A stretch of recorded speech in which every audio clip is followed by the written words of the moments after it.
hiền lắng nghe căn lên số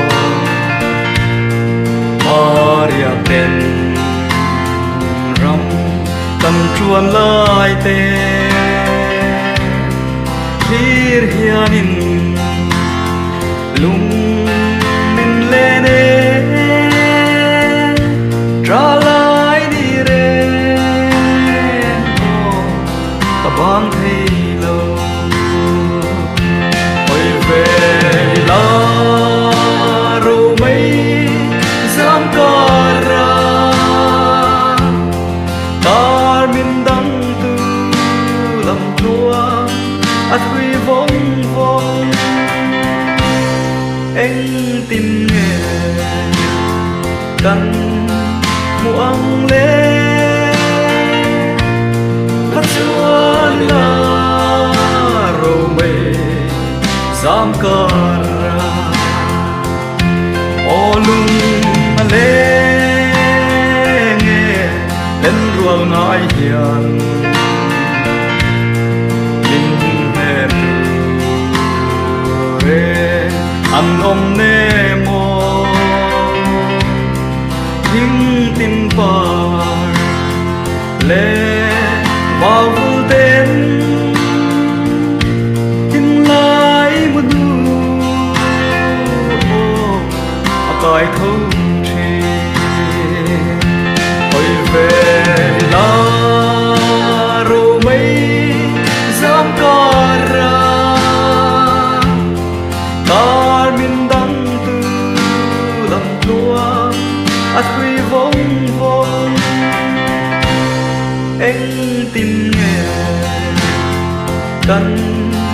muang le phát chuan la rồi mê dám ca ra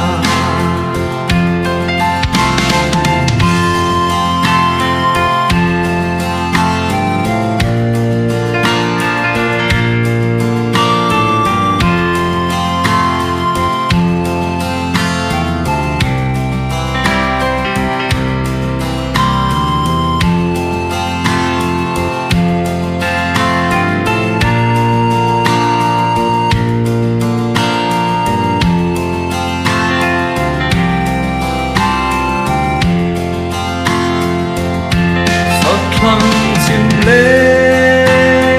hoa u lệ nào tề anh thích nghe căn in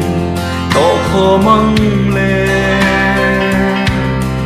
chúng khua nữ rùa lâu thanh xế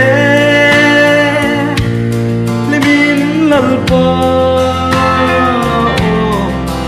phật giang hồi về la rồi mấy dám ca ra ta min đắng từ lòng tua ắt huy vong vong anh tin nghe căn muang le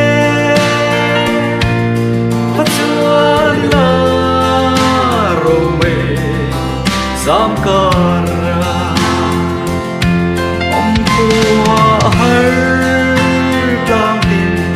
phát chuan la chữ lệ xua pa anh tin ông mô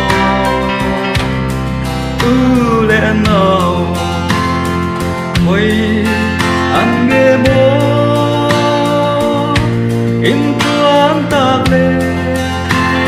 cả vần ai chim cho em hồi về la rồi mấy dám ca ra ta min đắng từ lòng tua ắt huy vong vong anh tin nghe